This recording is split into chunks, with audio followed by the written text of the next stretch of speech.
6:34, we're checking back in now with Mike Apple with the latest with business news. Mike. Good morning, Tammy. We're watching Canadian cannabis companies today, medical marijuana producers, which could be affected by the implementation and legalization of marijuana next summer, but more competition potentially on the production side of the equation. Globe and Mail reporting this morning, the federal government is going to license up to 208 more cannabis companies. This in anticipation that the demand for legalized weed will be very heavy, and right now there are a number of companies already in the marketplace, but not enough to keep up with the expected demand. Now, these companies won't necessarily be ready for legalized marijuana next summer, but nevertheless, it's going to lead to a competitive marketplace. At least that is the expectation, and could have some implications on Bay Street specifically, because this year, one of the fastest growing and best performing sectors of the market is the new medical marijuana producers. Some of these stocks have doubled in value. So if you get more competitors coming in, what does that mean for the landscape of production and competition? So we'll track that coming up today at the TSX.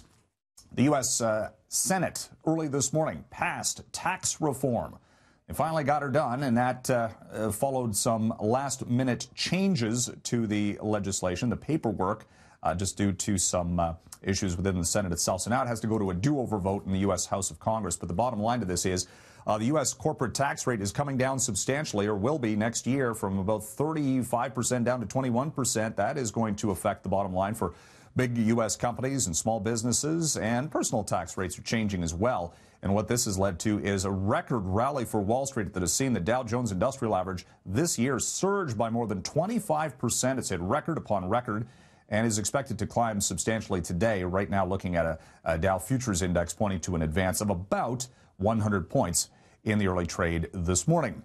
And we'll talk cryptocurrencies briefly right now, because the price for Bitcoin has seen some big price swings just in the past 24 hours, with another competitor to Bitcoin coming out of the market, Bitcoin Cash, launched by Coinbase.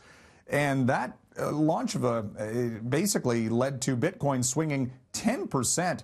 Top to bottom, it was below $17,000 U.S. briefly this morning. Keep in mind, Bitcoin started the week at north of 19,500. So again, the volatility persisting in those new cryptocurrencies.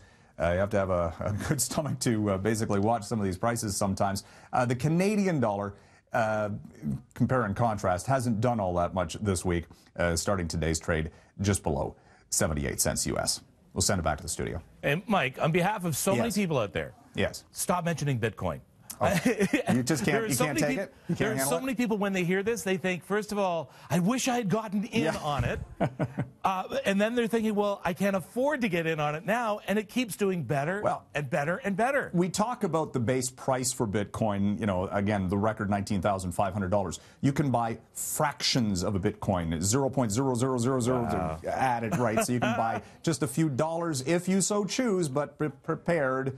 It could swing mightily to the upside, or it could go to zero. No one knows. I should have invested in Microsoft. Should have. We'll be back. And tulipsand.com. Thank you very much, Mike.